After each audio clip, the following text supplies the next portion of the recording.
Buenas, es realmente muy grato participar en este evento de la OPS-OMS con la Sociedad Venezolana de Cardiología.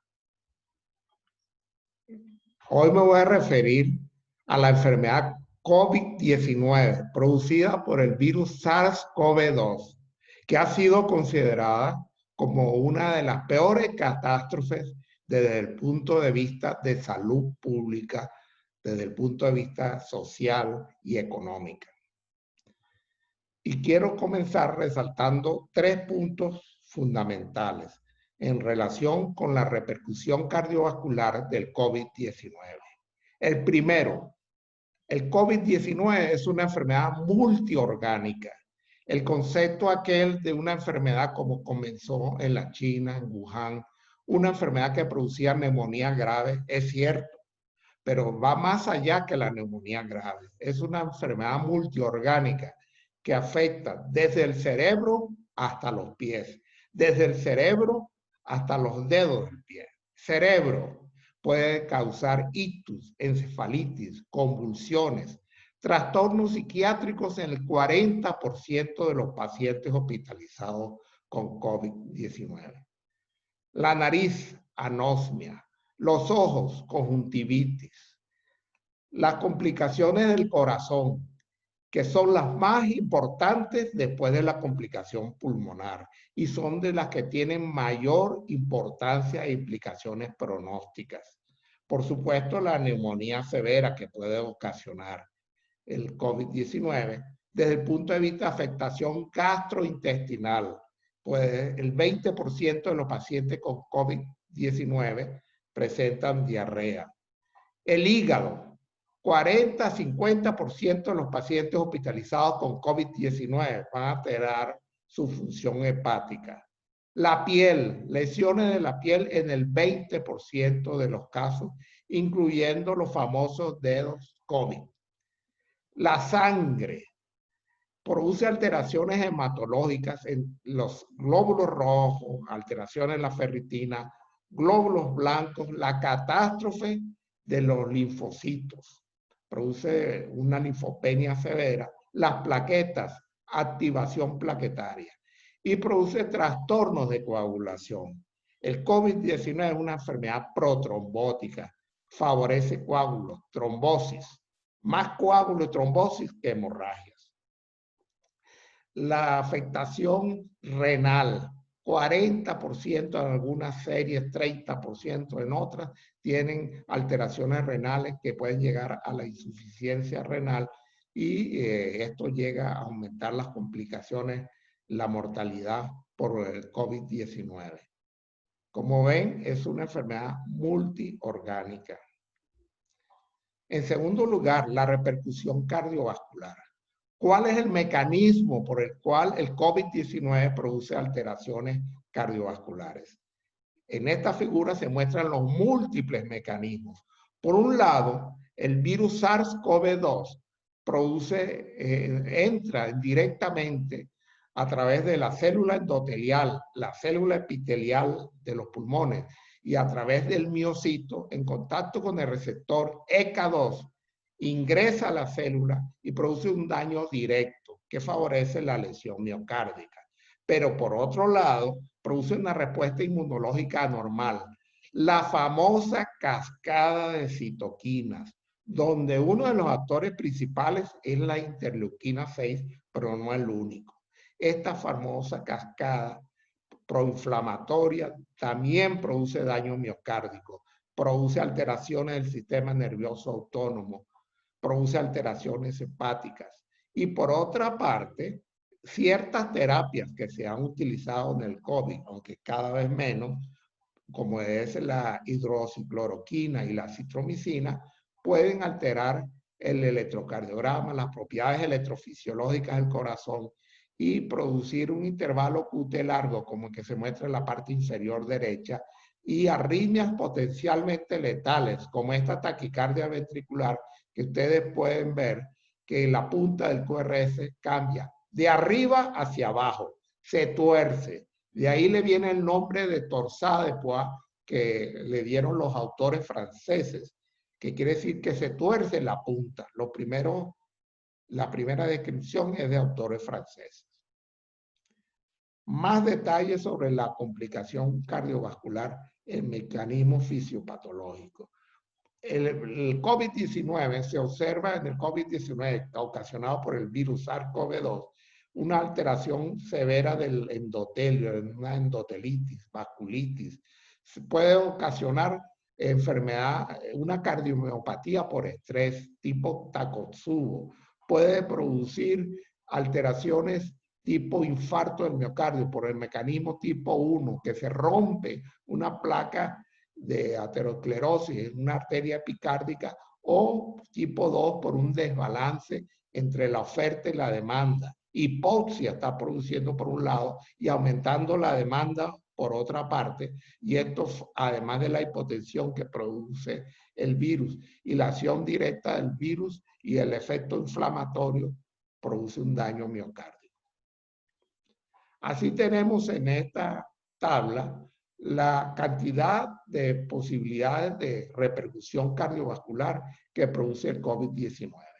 Cuando esta enfermedad salió de la China no era ni la mitad de esta lista, y ahora esta lista se queda corta. El COVID-19 puede producir una miocarditis aguda y evolucionar a cardiomiopatía.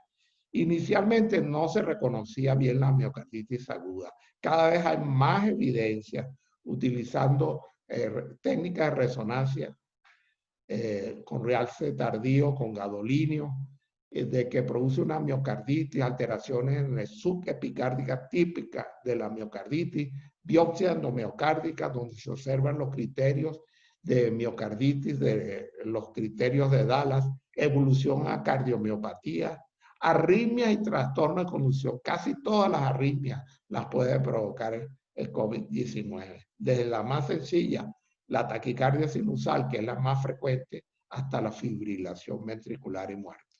Síndrome coronario agudo, infarto del miocardio, con elevación del ST, sin elevación del ST, todo tipo de alteraciones. Hipotensión arterial, que es muy frecuente en los coronavirus.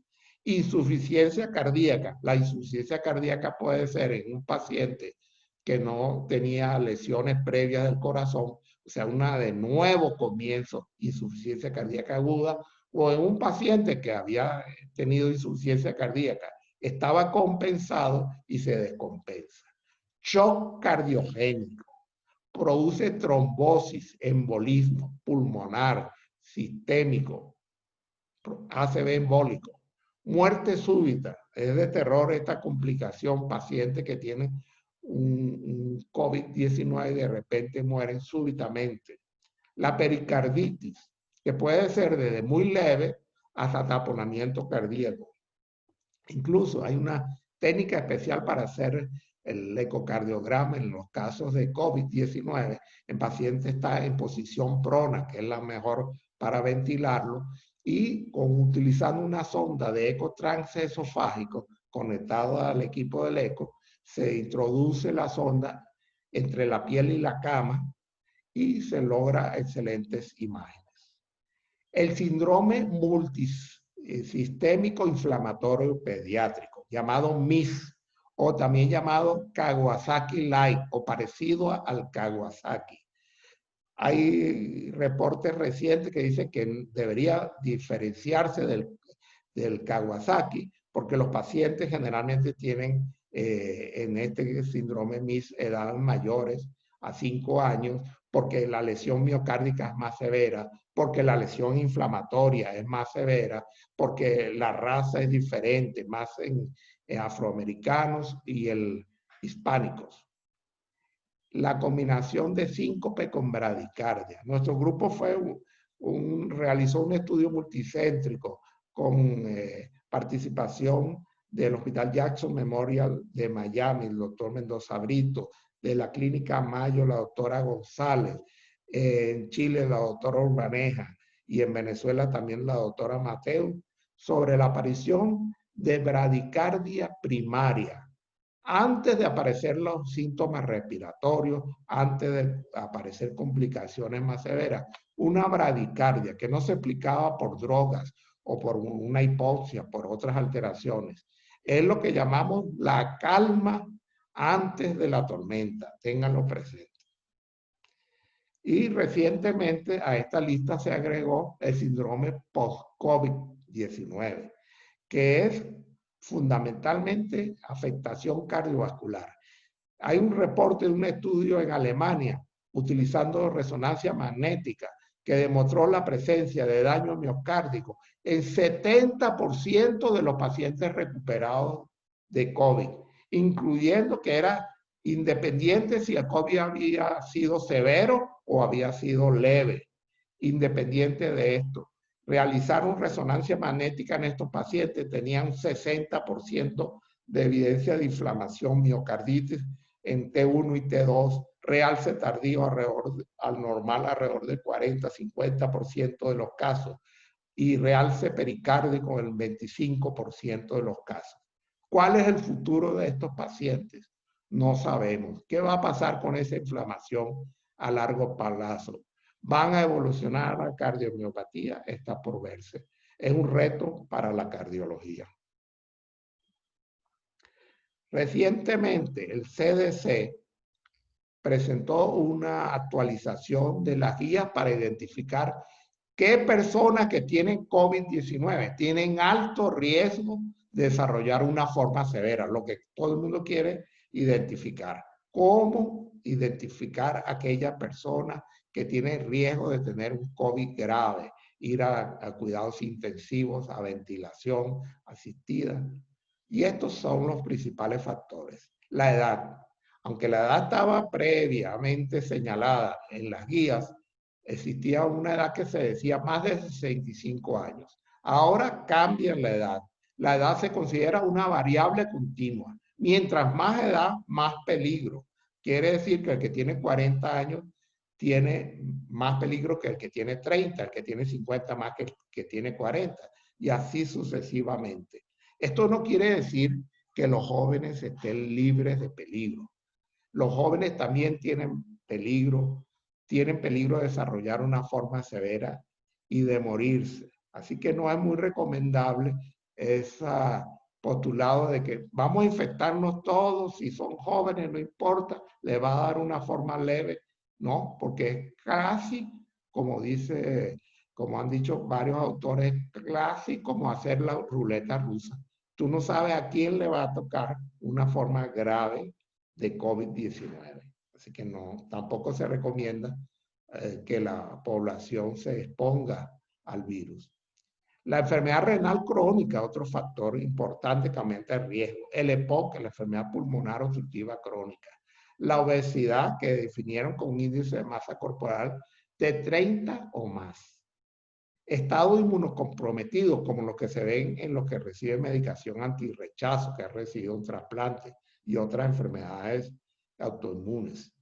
Las enfermedades cardíacas graves, el que tiene insuficiencia cardíaca, enfermedad coronaria, cardiopatía, Chagas. Recientemente hemos comenzado a estudiar pacientes con la combinación CC, Chagas, COVID, con complicaciones cardiovasculares. La anemia drepanocítica y la diabetes tipo 2. Por la otra cara de la moneda, ciertos factores de riesgo los quitaron de esa lista, como la hipertensión arterial. Esto no quiere decir que la hipertensión arterial no sea un factor de riesgo. Claro que lo es un factor de riesgo fundamental para el desarrollo de enfermedad cardíaca, para el desarrollo de enfermedad renal, para el desarrollo de enfermedad cerebrovascular.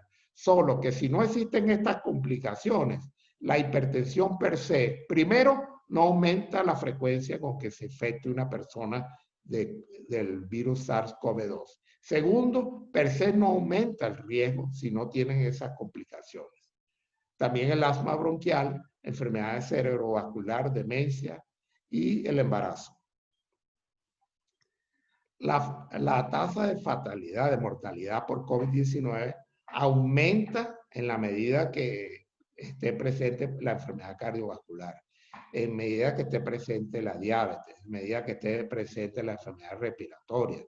Y hoy veremos también ciertas características genéticas que predisponen a una forma más severa de esta enfermedad. El segundo punto que quiero señalar es en relación con el equipo de salud y el riesgo de contagio. En España, al comienzo de la pandemia del COVID-19, el equipo de salud representaba el 30% de las personas contagiadas por virus SARS-CoV-2. 30%. Se tomaron medidas, se estudiaron, utilizaron equipos de protección personal mejores y se redujo el riesgo a 20%, todavía muy alto. Se investigó qué está pasando y se descubrió que los médicos se protegían para atender a los pacientes, tratar a los pacientes, pero una vez que lo trataban se quitaban el traje y se relajaban frente a otros colegas. No tomaban medidas de protección y se contagiaban de médico a médico, de un médico amigo a otro, igual que ocurre con la familia, con un familiar, con un amigo. Entonces es muy importante tomar en cuenta este factor. Es clave mantener la distancia social, la higiene de manos, el tapabocas. ¿Y qué es mejor? ¿El tapabocas o la protección facial? Esta semana acaba de salir un artículo que dice que lo mejor es combinar los dos, que disminuye la posibilidad de contagio de esta enfermedad utilizando tanto la mascarilla como el protector facial. Todo médico debe examinar a los pacientes mínimo con este. Si el paciente no tiene un COVID conocido, no es un caso de riesgo. Si es con un caso de riesgo y va a ser un procedimiento que se pueda prestar a contagio, no digo esto, un equipo de protección especial completo. Las alteraciones electrocardiográficas del COVID-19 van a ser materia de otros seminarios que trataremos en el futuro, así que no los voy a detallar, pero es un aspecto muy importante. El electrocardiograma es clave. Siempre los médicos estamos buscando cuál es el patrón característico de esta enfermedad. No existe un patrón característico porque existen múltiples posibilidades de afectación cardíaca y multiorgánica. Las arritmias más frecuentes son la taquicardia sinusal, que está presente en 70-60% de los casos. La bradiarritmia severa, la mayoría de las veces secundaria, pero ya dijimos que puede ser primaria, con la calma que procede de la tormenta. Arritmias auriculares, donde la clásica, la típica, es la fibrilación auricular. ¿Por qué? Porque la fibrilación auricular es una arritmia producida por la inflamación. En cualquier estado que usted consiga inflamación, va a haber más fibrilación auricular, y en el COVID-19 la inflamación es uno de los mecanismos fisiopatológicos más importantes. Arritmias ventriculares, muerte súbita.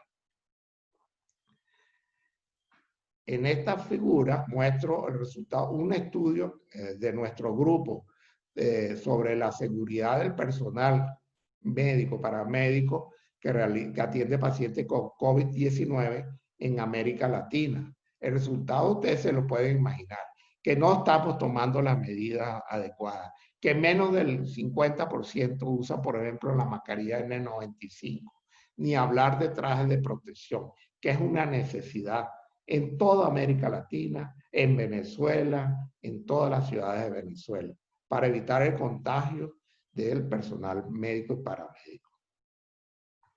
En esta figura muestro las famosas olas del COVID-19.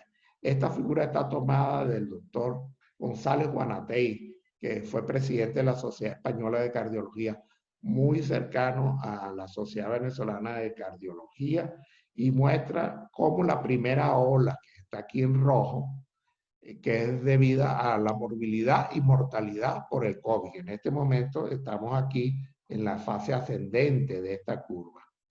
Luego tenemos la segunda ola, que es la azul, que se trata de pacientes sin COVID, pero que son casos urgentes, que son demorados porque o no hay recursos en los centros, o el paciente tiene miedo, paciente que desarrolla un infarto del miocardio, que sigue siendo la primera causa de muerte en América Latina, el infarto del miocardio, y tiene miedo de ir al hospital porque tienen miedo o de contagiarse, o que no existen los recursos, o que lo puedan enviar a otro sitio donde esté aislado de su familia, pierde contacto con su familia.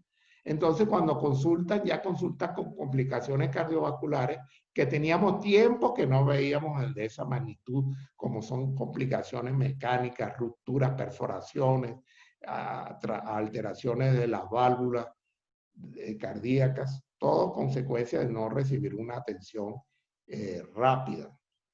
La tercera curva es la curva esta verde que ustedes ven aquí, que es el impacto de la atención de los pacientes con enfermedades crónicas. El paciente hipertenso, el paciente con enfermedad coronaria, el paciente con insuficiencia cardíaca, el paciente con enfermedad de Chagas. No lo estamos controlando.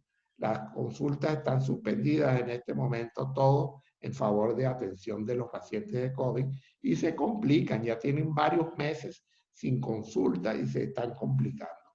Y por último, la cuarta oleada que ven aquí arriba, que es la del síndrome de estrés postraumático, el burnout, enfermedades mentales que surgen como consecuencia de este COVID-19 y de alterar la situación económica y la desigualdad en salud. Miren el poder del distanciamiento social. Un infectado ahora puede infectar clásicamente a 2,5 personas en promedio. Esto quiere decir que en 30 días va a afectar a 400 personas. Pero si usted logra evitar la exposición, aislar y logra que esa persona solamente reduzca la mitad de esto, a 1,25 personas en 5 días, va a tener solo 30 personas infectadas al cabo de 30 días. Esto es 15 personas infectadas al cabo de 30 días. Esto es mucho menos de la mitad. Y si usted logra que disminuya la exposición un 75%, o sea, que una persona va a infectar a menos de una, en 30 días usted va a tener solamente 2,5 infectados. ¿Qué diferencia desde 406 personas infectadas en 30 días, cuando es 2,5, a solamente 2,5 personas, si usted logra reducir la exposición? En esta figura está resumido el tratamiento del COVID-19 de acuerdo a las guías del capítulo del American College of Cardiology de la China. Esto va a ser detallado en otros seminarios otro día, que nos vamos a enfocar en el tratamiento del COVID-19. Pero hoy vamos a mencionar algo, como es que los IECA y ARA2, que son medicinas de las más usadas para tratamiento de la hipertensión arterial e insuficiencia cardíaca, no deben suspenderse. No hay ninguna evidencia de que produzcan un daño en los pacientes con COVID-19 y por el contrario, cada vez hay evidencia de que más bien es recomendable. Las estatinas, lo mismo, mantener la atorvastatina, rosuvastatina, va a ser favorable. Hay que monitorizar la función hepática porque sabemos que los pacientes con COVID-19 con frecuencia tienen alteraciones de la función hepática. Los beta bloqueantes, ellos señalan que aunque no hay estudios comparando diferencias entre beta bloqueantes y otros, es preferible los beta 1 selectivos. ¿Por qué? Porque en esta enfermedad con afectación multiorgánica es preferible el beta 1 selectivo y preferiblemente los que aportan óxido nítrico, como es el nebivolol. No administrar beta bloqueantes en el caso de hipoxia o espasmo bronquial. Las drogas antiplaquetarias no las suspendan. Si el paciente venía tomando una aspirina, clopidogrel o alguna otra medicación de este tipo, no suspenderla a menos que exista una hemorragia. Esta figura está tomada de otra publicación de nuestro grupo que salió recientemente, 2 publicaciones sobre el mismo tema. Recomendaciones de la Sociedad Interamericana de Cardiología, la Sociedad Mexicana de Cardiología, para el tratamiento del paro cardíaco en adultos, niños y neonatos. Y puedo resumir los resultados de este estudio en 3 puntos fundamentales. Primero, durante este tiempo del COVID-19 ha aumentado el paro cardíaco extrahospitalario como consecuencia del COVID, como consecuencia de la no atención de enfermedades como el infarto agudo del miocardio, como consecuencia de no atención de otras enfermedades y como consecuencia, por supuesto, del COVID. Segundo, en cuanto a la atención hospitalaria del paro cardíaco en pacientes con COVID-19, queremos resaltar los siguientes puntos. Primero, la posibilidad de éxito es mucho más baja. Resucitar con éxito a un paciente que tiene COVID-19 es mucho menos probable que un paciente que no tenga COVID-19. Entonces, tener presente esto. Segundo, debemos estar muy bien organizados. ¿Quiénes van a realizar la reanimación cardiopulmonar? ¿A quién le toca esto? ¿A quién le toca aquello? Tercero, la reanimación cardiopulmonar es un procedimiento de alta contagiosidad. O sea, no la puede realizar un médico si no tiene un equipo de protección adecuado, porque si no, no va a tener éxito en resucitar al paciente, pero sí va a tener un contagio de esta enfermedad y eso no lo queremos. Tener en cuenta estos puntos. Bueno, quisimos hacer una revisión de las complicaciones cardiovasculares del COVID-19. En este momento se considera, Newton Packer en una editorial que acaba de salir, señalar que no hay una bala de plata para tratar a los pacientes con COVID-19, porque ningún tratamiento ha demostrado ser lo suficientemente eficaz para que le beneficie a todos o que esté libre de efectos secundarios. Indudablemente que para este momento hay tratamientos como el uso de esteroides en pacientes que tienen problemas hipoxemia, que necesitan oxígeno o que van a necesitar ventilación, han demostrado su utilidad. La desametasona, por cada 8 pacientes que necesiten ventilación, va a salvar a 1. Y por cada 25 que necesiten oxígeno, va a salvar a 1. El estudio Recovery. Los medicamentos antivirales, el Remdesivir y otros medicamentos que están actualmente en evaluación, los anticoagulantes con el conocimiento de que la enfermedad COVID-19 es una enfermedad procoagulante y protrombótica. Pero tengan presente que lo más importante sigue siendo prevenir la enfermedad, el distanciamiento social, utilizar la mascarilla, lavarse las manos, esas medidas, quedarse en casa y salir lo mínimo indispensable. Todas esas medidas son las que han logrado reducir la frecuencia de esta enfermedad. Muchas gracias.